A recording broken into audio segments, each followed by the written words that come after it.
This week on To the Contrary, first, the Democratic Convention concludes and the Republican Convention is about to get underway. How will they impact the women's vote? Then we speak with Democratic Minnesota Junior Senator Tina Smith.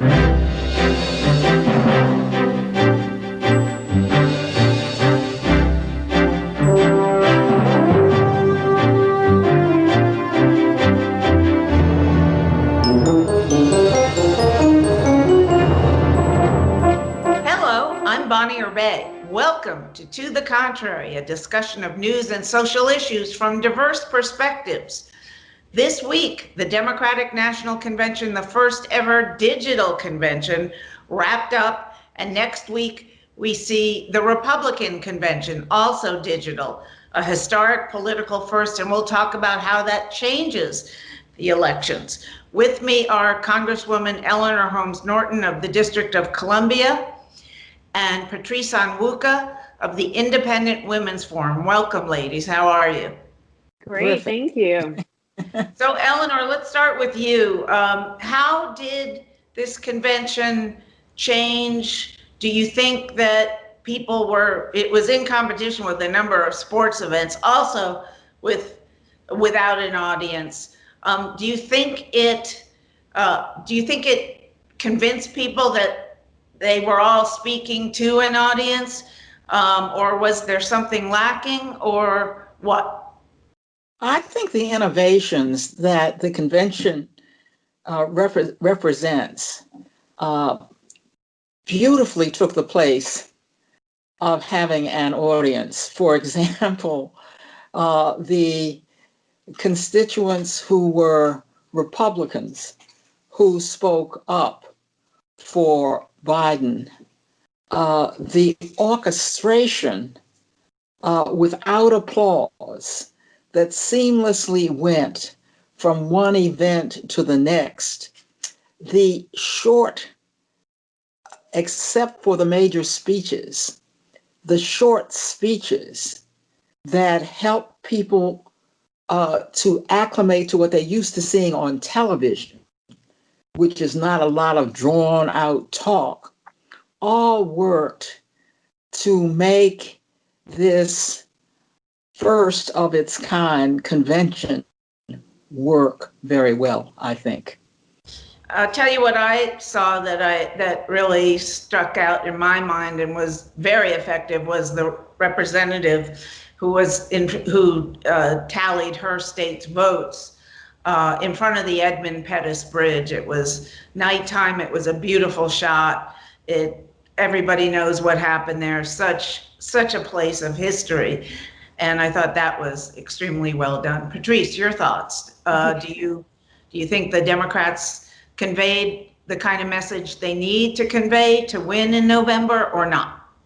Well, I will just agree with you both about the delegate roll call. I mean, I think it was fantastic to see all of the states showcase. And I loved the calamari guy in Rhode Island. I think he was the star of the whole convention so far. Now, did all the voices communicate the unified message? I think they did. And I think the message is anyone but Trump. Fill in the blank, and Biden happens to be the name that's been inserted there. Joe Biden made it pretty clear in a series of videos that he's going to reinstate Obamacare or something like that to get rid of the pre-existing condition exclusions that the insurance companies have, and that I guess have come back since the Supreme Court threw out part of Obamacare. But is that, and he also talked about other issues as well, but he really made it clear that the first thing when he gets into office he's going to do is get health care again for every American who needs it. Do you think that's a good issue to lead with? Let me tell you why that issue makes sense. Health care is the number one issue on the public mind in the United States today. And that is really something, considering people like me have health care through their employer. Indeed, it is health care and the Republican view of health care, wiping it out, the Affordable Health Care Act, that gave us back the House of Representatives, which is why I am now in charge, why the Democrats are in charge, why I'm a subcommittee chair. What issue did it? Was health care. That issue remains the number one issue in the Congress, and the president is continuing to call for the repeal of the Affordable Health Care Act. We want him to keep doing that because that guarantees that he will be defeated. Patrice. Well, I think you're right that healthcare is a top issue. I look, though, at CNN's polling just this past weekend, and it seems like the top issue is really the economy. Now, Delegate Norton, I would have agreed with you maybe pre-pandemic, but you're talking about, 35 to 40 million Americans who, because the government shut down the economy, people were left unemployed. And so now, how do you people are going to be thinking, I remember in January, the stellar unemployment numbers that we were experiencing. I look at the stock market and say, okay, well, it's good over there, but what about jobs and what about the ability to start my own business? And so I think the economy, which happens to be the issue that that voters still trust the president above Joe Biden on, it's going to be an important issue, one that can't be denied. Your notion that the economy is the most important doesn't help the president.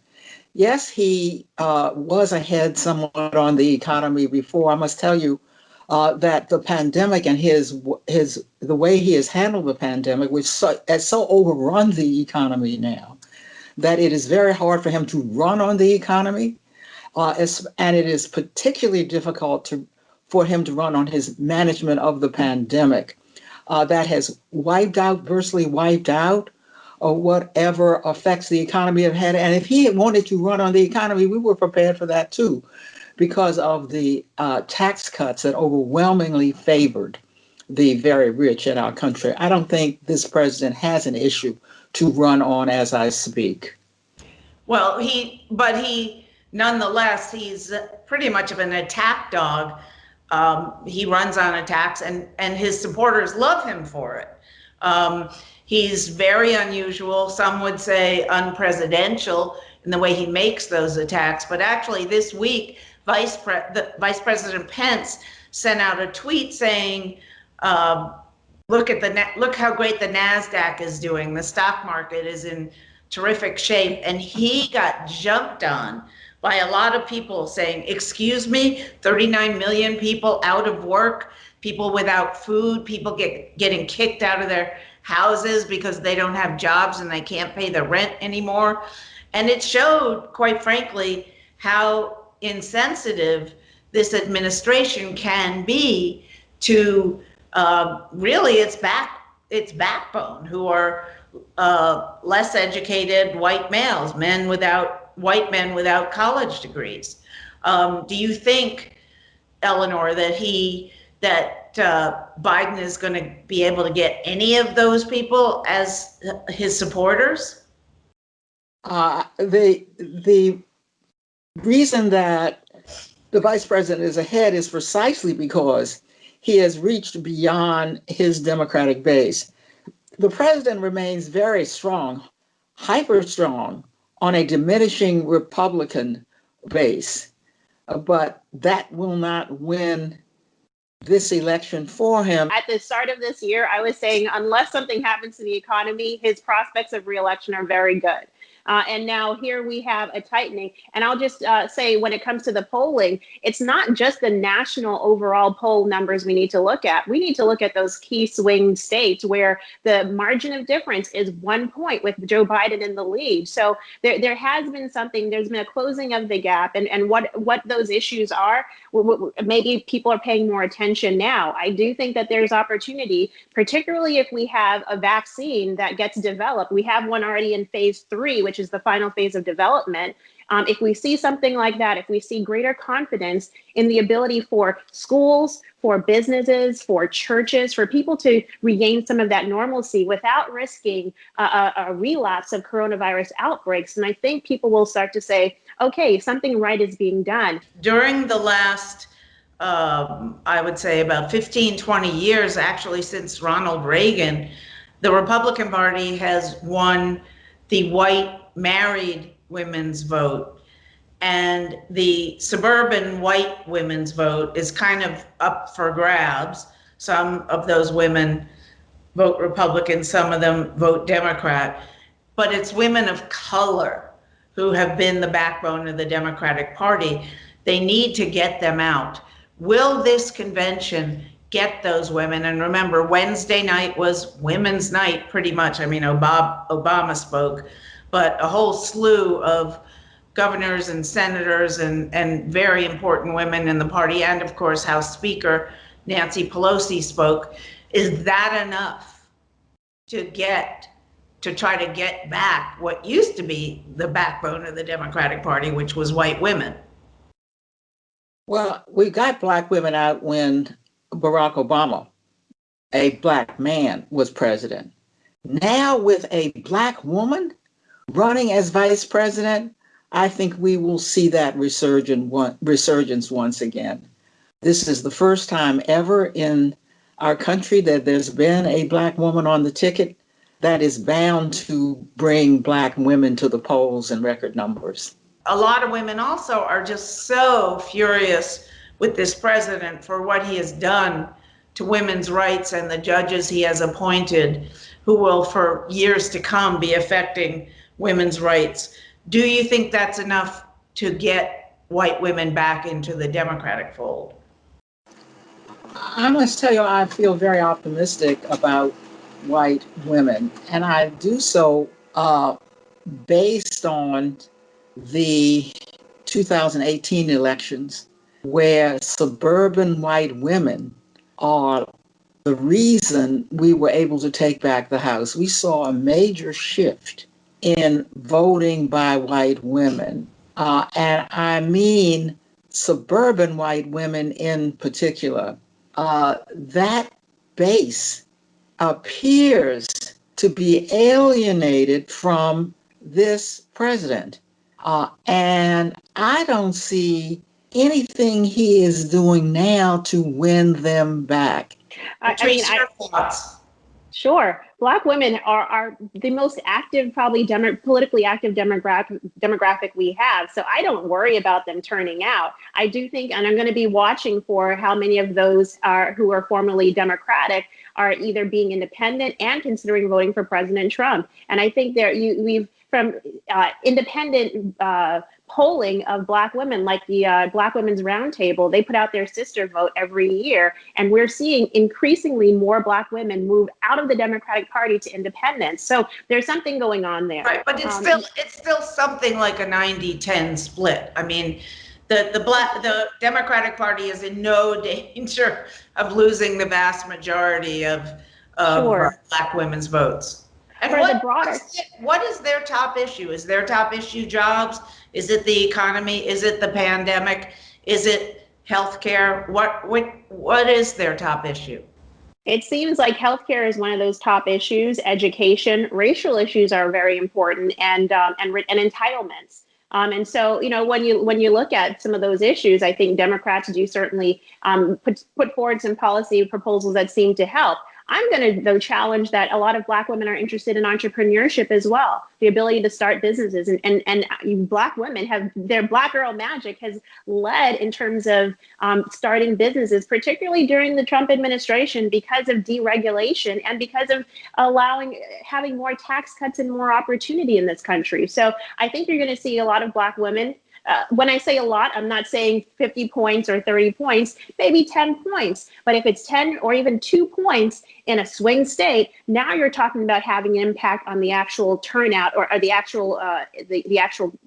decision for each state during the election cycle. If you're talking about Black women starting businesses, you're way ahead of yourself. If Black women are in business and too few are, during this pandemic, particularly for small business, it's been about staying in business. That's the issue that the president is failing on, because he has not been able to rally the economy during a pandemic. He's been on, for example, he doesn't want to tell people to wear masks, even though that's one of the few tools we have. These are Well, doesn't that kind of depend what day it is? I mean, like everything else with President Trump, he's been on both sides of every issue. I would just say, though, that the PPP program, which actually provided a lifeline to a lot of small businesses, has been really important. And for those who want to see another coronavirus stimulus package, unfortunately, we have a House that has already left in recess, the Senate as well, but only coming back for the post office and not coming back for stimulus. Now, I understand the House has passed a $3 trillion stimulus package that would never get through the Senate. But let's figure out how our members of Congress, and I implore you, Congresswoman Norton, to figure out how to work across the aisle with Republicans on getting something, that kind of relief out to American families and small business owners that's needed. Well, it ill behooves a Republican to talk about the next package. When the package is out there, I'll be the first to say that it's been stuck because Republicans have refused to legitimately negotiate on this package. So the president puts out something, you don't even see it now. You don't see anything from his executive orders. Everybody needs to get back to the table, my side and your side. And if they don't get back there quickly, both sides will suffer for it in November. All right. Thank you both so much for your sage counsel on all these issues. We appreciate it. With me now is Tina Smith, the junior senator, a Democrat from Minnesota. Thank you so much for joining us, Senator Smith. Thank you. It's wonderful to be with you. You are from a state with two female senators, two white female senators. How do you think Democrats are going to do this year with white female voters? Because it used to be that they got the majority of those voters, but married white women since Ronald Reagan have not voted Democratic in a presidential election, and just white women generally, the Democrats lost to President Trump last time. So how is this year going to be different? Well, I mean, you raise, I think, a really good point, which is that we have to look at these different groups of women and not assume that they're going to vote with one party or another, especially in this moment. And I can say here in Minnesota that, both Amy and I have won by appealing to a broad group of individuals. And certainly women in the suburbs are a very, very important audience to us. And I think really resonate with what it is that we talk about, whether it is talking about common sense gun reform, whether it is a focus on education and healthcare. These are the kinds of things that women really care about. Women, sometimes we talk about women's issues like it's sort of a category of specific issues, but women's issues are people's issues, their family issues, their economic issues. And I think that most of the time women are just happy to have somebody talk to them in a straightforward way about what's going on in their lives and how they can be useful. This is a very unusual year in politics, generally speaking. First of all, the pandemic. Secondly, almost 40 million Americans out of work. And of course, 170,000 plus dead from the pandemic. Do you think that those issues you just mentioned, gun control, education, are top on women's minds right now? Or do you think it has more to do with current events? I think that women are very focused on what's happening in their lives right now. And that is this, this global pandemic, which has been like an earthquake that's shaken the economic foundations of many women's lives and their families' lives, and then the public health crisis on top of it. And honestly, I hear a lot of conversation in Minnesota, too, about these issues around race and equality and what that means. But fundamentally, people in this moment, at least in my state, are struggling to try to make their lives work when everything has gotten turned upside down. And the reason I mentioned education is because for women who have children at home or have grandchildren, the worry about what is happening in our schools and whether their children are going to be able to go back to school safely, and if they can't, how are the families going to manage with home learning and home working, and the stress of that is just really palpable around my state. Vice President Biden's wife, if he's elected president, will be the first woman ever to continue her career. She has advanced degrees in education. She teaches at the community college level. What do you think? This will be the first working Yeah. first lady Yeah. ever. And I must say, when Michelle Obama quit her job as a lawyer and hospital administrator, I was a little bit disappointed in that. They had to soften her image and make her, at the time she called herself mom in chief. And for women who've built careers, that was, I thought, a bit insensitive. It was obviously meant to appeal to homemakers, but it left out a lot of career women. Yeah. So who may also be mothers, but their job, their careers, and their family are of equal importance in their lives. So what do you think having Jill Biden as the first working first lady will do for women's issues in this country? Well, it makes me think. I loved I love sort of the interaction that we've seen with Dr. Biden during the convention. I loved her telling the story about how when Joe became vice president and she explained that she was going to continue working, continue going to, teaching her classes, and the staff was sort of like, well, let's talk about that. That's probably not going to work. And, she made it work because she had the strength to do it, and also because she had the support of her family, which is really important too. So I think it's going to be incredible. And I think, most women work. Most women have a full-time job and a full family life. And that's the balance that we strike every single day.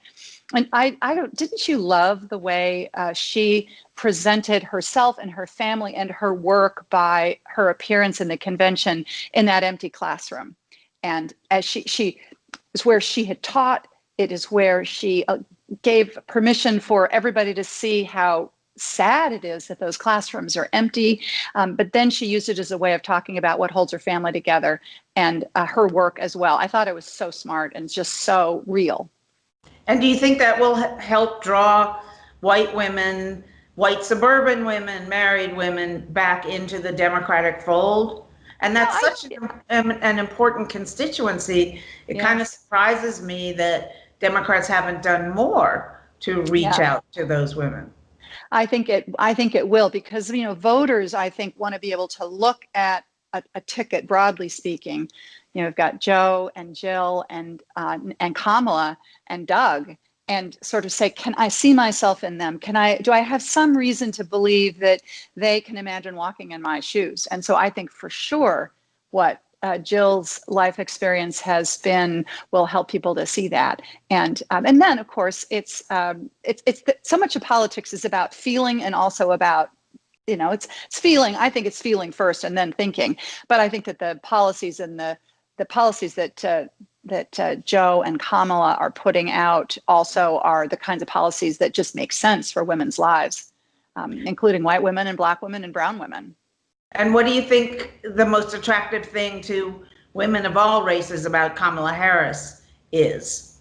Well, so I just have to admit that I am completely biased here. When I first came to the Senate in January of 2018, Kamala was one of the first people who reached out to me. She literally brought me a care package, a new senator care package that included Tylenol, some very good advice on how to manage my schedule, a bottle of California wine, and a empty popcorn bag, because she always has popcorn in her office at around 3:00, and her office is just a couple of floors below mine. So I'm completely biased. But here's the thing I think that Kamala does that is something that women leaders, whether you're in the private sector or the public sector, have to master. And that is to be yourself, to be real, to be strong, and also to be warm. And I think that is who she is. She has a depth of warmth that you see and you also feel when you meet her, but she doesn't mess around. She's strong.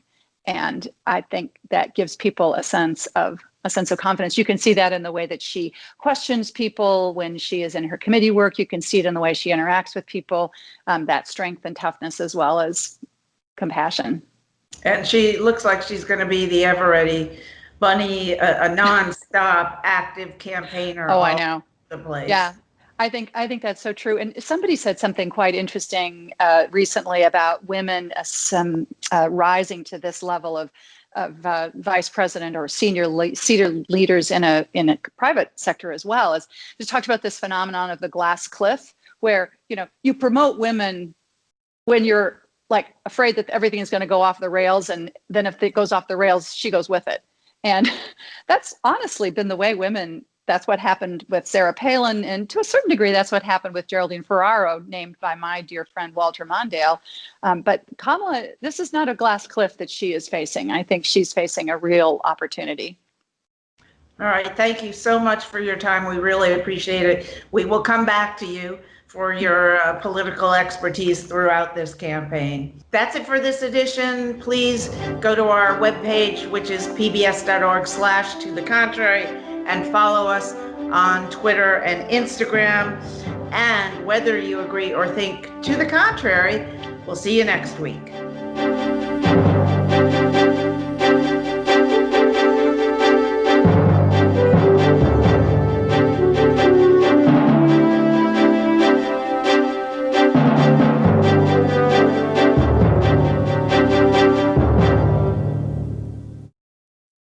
Funding for To the Contrary provided by the E. Rhodes and Leona B. Carpenter Foundation, the Colcom Foundation, and the Charles A. Freoff Foundation.